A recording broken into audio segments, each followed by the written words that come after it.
Continuing. I will start with a disclaimer to manage your expectations. I know that seems unwise to say while campaigning and also opposite of what we just studied in BISCO, but I'm just hedging my bets against any digital tomatoes being thrown at me. This is only the second time I'm doing stand-up ever. The first of which most of you were witness to and it went quite all right, so I'm already due a bombing. I also started writing this only after I announced that I'm doing this event. So please forgive me if this starts sounding more like a campaign pitch disguised as a stand-up rather than the other way around. So let's start with me. I was born in Mumbai. I'm the fourth child after three sisters who are all significantly older than me. This is the youngest photo of me I could find that was digitized. Incidentally, this is at my dad's convocation at the end of his MBA. Oh. Why did he decide to do a fourth postgrad degree more than 20 years into his career as a civil servant? Fuck knows.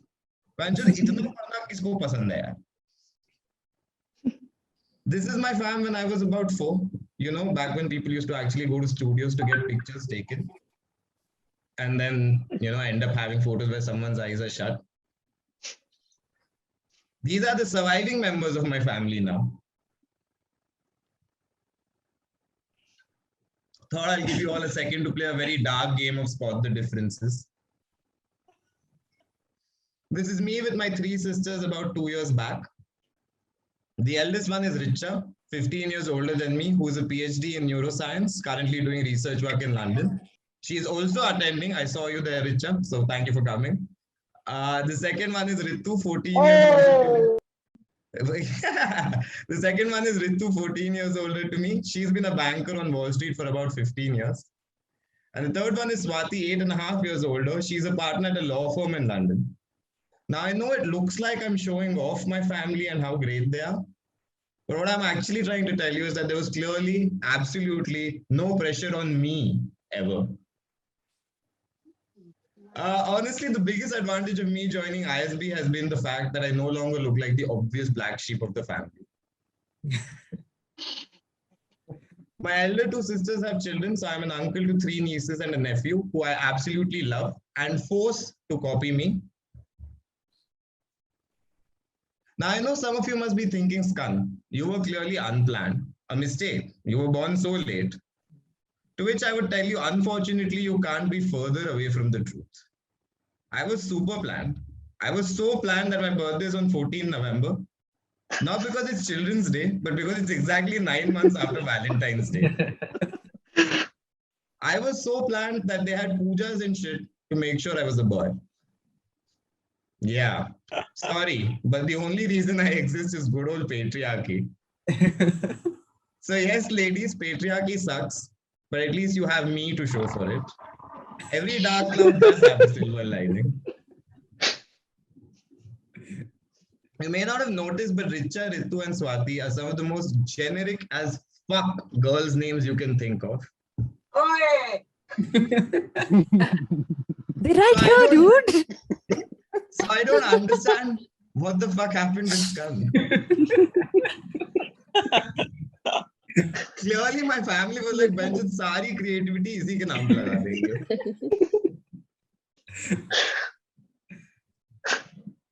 Now you might be wondering what my name means, because that's obviously a question I've never asked. Skan was another name for Shiv's less famous son, because let's be honest, how can you compete in terms of popularity with someone who has a head from a whole other species? That shit's exotic. Other names for this god are Kartikeya, Murugan, Subramanyam. There is also a Puran named Skan Puran, and lastly, a king from the Gupta dynasty was also called Skan Gupta. Now imagine having to say all that over and over again throughout your entire life. And you have to give the full answer, because there's always these fuckers who will know one of the meanings, and then it's like, bro, मैं तुझे बताऊंगा कि तेरे नाम का क्या मतलब है. The version you've just heard is actually the most refined answer I've developed over many, many, many years. Funny story about Skan Gupta. Actually, they actually wrote Skan Gupta on my 10th grade convocation certificate, and the girl I was dating at the time had the surname Gupta. So you can imagine the jokes. I was born in Mumbai. Although I have 3 sisters, I have pretty much stayed as an alone child since I moved from Mumbai at the age of 7. Sorry about that. because of the age difference and stuff. And similar to what seemed like every other candidate standing for the GSB core, I also moved around for my schooling. I started in Mumbai, of course. And from Mumbai, I went to Patna, then to Ahmedabad, Delhi, and finally to Lucknow when I did my 10th and 12th. If you see, what was clearly happening was that I was trying to inscribe an S across the map. Man. So now you know where Ritik's character in Dhoom 2 was inspired from.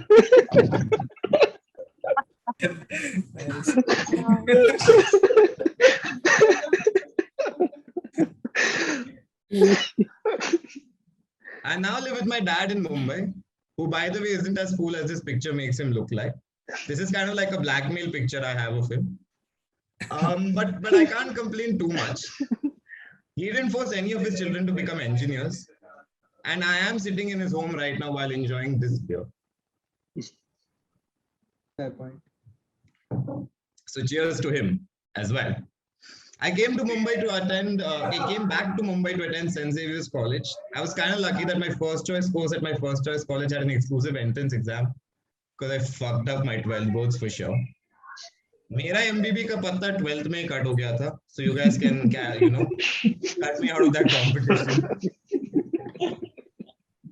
I was actually head boy at my school in 12th, so there were a lot of other people who were more shocked and upset about my marks than I was myself. But things worked out. I know, shocking. Things working out for an upper middle class, English speaking Brahmin family boy.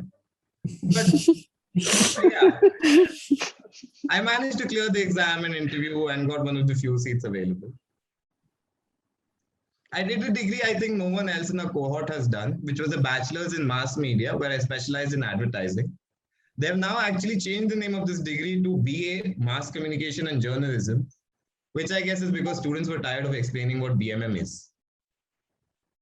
I wanted to get into advertising since I was about 12. I remember in a class in school, somehow they spoke about what a copywriter was, and I was like, yeah, sounds good. I want to do that. At the time, my classmates didn't buy it because they seemed to expect better things from me. So I clearly showed them. Anyway, my 3 years at Xavier's were a complete blast. I made some of my best friends there, a few of whom are here today. I'm guessing. I wasn't able to check the latest participant list. I was part of the organizing team for Malha, the college's cultural festival, which they claim was the second biggest college fest in Asia after Mood Indigo at IITB. But realistically, it clearly seemed like they were lying. I was also the co-chair of Zeitgeist, the media conference, which was like a media conclave. It had some workshops and competitions and stuff. It was a huge deal for us back then. But looking back at it now and the number of media conclaves that keep happening, During my college, I interned with Leo Burnett for about 4 months as a copywriter, got to work on some fun clients. But somewhere along the way, I realized that more than just ads, I was interested in the business side of things. So after my college, at my first job, I started work as a brand strategist at Utopia Communications. Now, the technical term in advertising is actually account planner. But when I used to tell people that, they would think I was an accountant. Now, if you search through the internet, I'm sure that there are articles about how a brand strategist is different from an account planner. But all that's just the kind of faff you should expect to hear from advertising people. My official designation when I started was junior partner strategy and later partner strategy, which was some real feel-good nonsense corporate HR policy if I've heard one. Yes, I cringed every day about the E and especially about the Z at the end in Utopia Communications. I honestly only found out about the Z after I accepted my job. The Sly Bastards didn't have communications in their logo or their email. But the name aside, my time there was pretty awesome. It was a small shop, so they allowed me to do a lot of shit: copywriting, client management, production, of course, strategy. I really got into digital marketing. I was also a key part in a lot of business acquisition. There was a running joke that if I didn't sleep the night before a pitch, it meant that we would win the pitch, which was fun at first. But imagine your CEO calling you, asking you to stay awake the night before a pitch you're not even working on. This is me with my then boss and mentor, featured in brand equity when the two of us won an award that advertising people care about. Some ad publication thought I was Young Gun of the Year for some reason. So I got the chance to collect a trophy in front of a giant projection of my face, which is always nice. Although advertising is really fun, the hours are long, the pay is pretty dodgy, and that's if you do well. The less said about the clients, the better. So after about 3.5 years, I wanted to pivot to marketing. Yeah, real pivot. And also just chill out for a bit. But around the time I wanted to do this, some members of my team wanted to break away and set up a new shop. They thought I'd help in retaining clients. I was like, fine, I'll come. And so I was there at Turmeric for about 3 months. I then took a 1 year break from full-time work, though I was still freelancing as a strategist with a design agency that a colleague of mine had started called Knack Designs, which was honestly just a way of making sure there wasn't a giant hole in my CV for the entire year I spent chilling. So yeah, I was looking at marketing, and before my MBA, I wanted to explore with the social sector, something working with the social sector. My last job was thus working with a social sector tech startup called Civis. They work on getting citizen feedback on government legislation. Check them out if you're interested in that.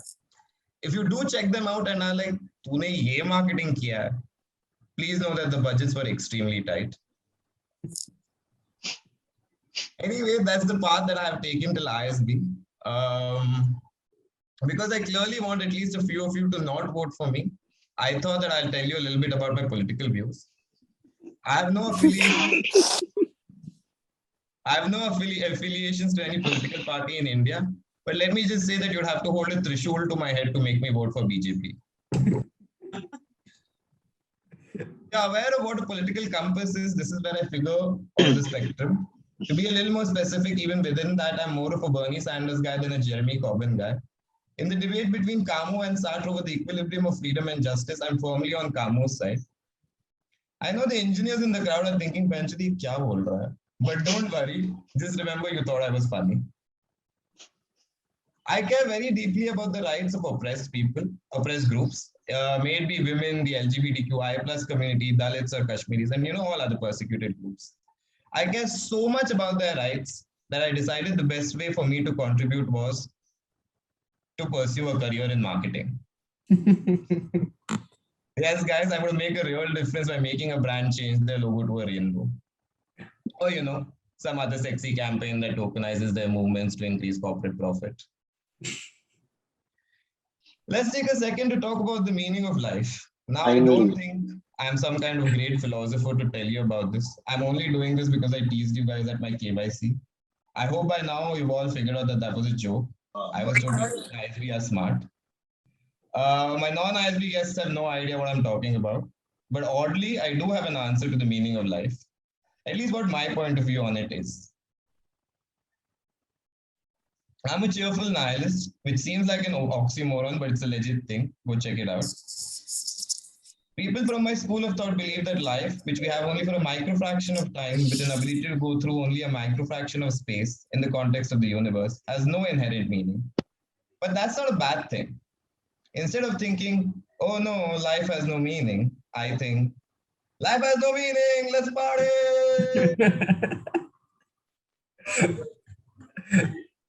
The meaning of life derives from things that we choose to find meaningful. May it be getting a great job, becoming rich, or performing in front of a bunch of your batchmates. It is you and I that decide what matters and what doesn't matter. Because yes, in the long run, nothing matters, but in the long run, we'll all be dead. Again, I didn't want to talk about all this, but there was some public demand. So yeah.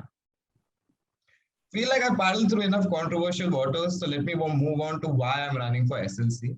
Yes, I'm not done with my citation, just bear with me a little more. But before I get into that, a lot of people have asked me how the campaign experience has been.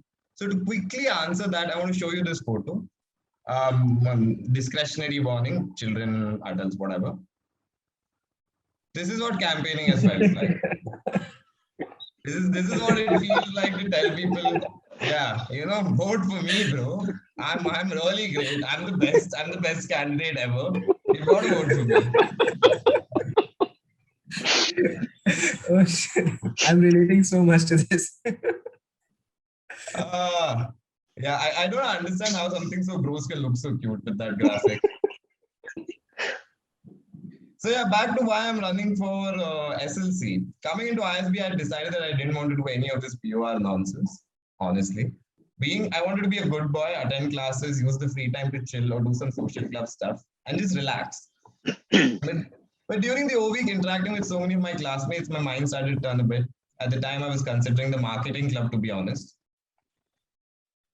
But if you hate me or are another candidate for SLC, you have these two people to blame.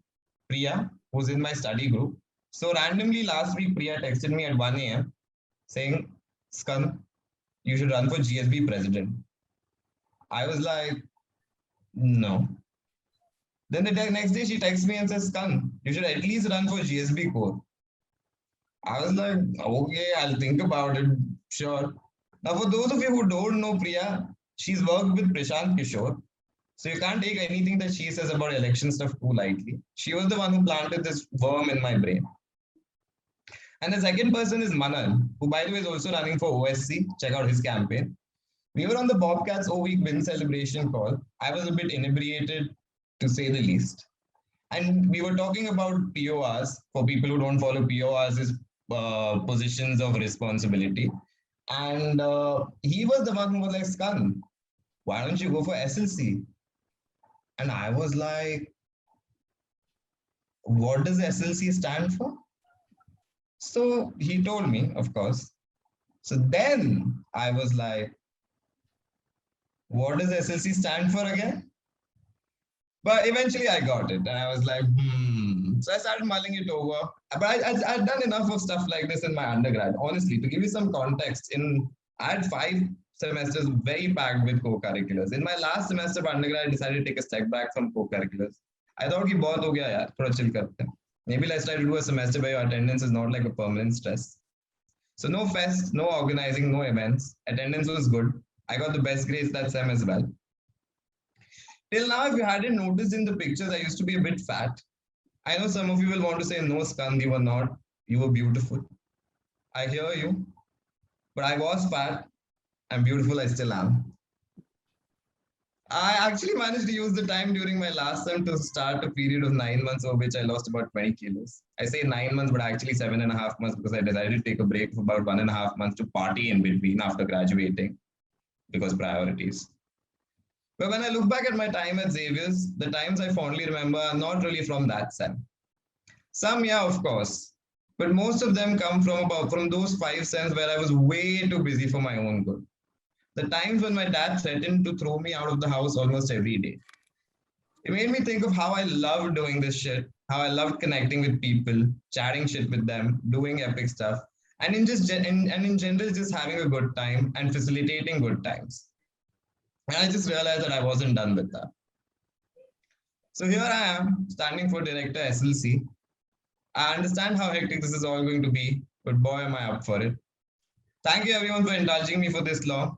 Writing and performing this within 2 days was a crazy decision I took, but you all have been lovely. I want to take a break for 2 minutes and then I'm going to come back to, have any questions or if you want to talk about something, maybe not related to my manifesto, maybe related to my manifesto. And, let me know what you thought about my performance in the chat. I will read it. Please don't be too mean. I'm going to leave you with a screenshot of a message my best friend sent on a group when he heard that I was running for this election. If you were here to just enjoy the show, feel free to drop off and thank you for coming. Good night.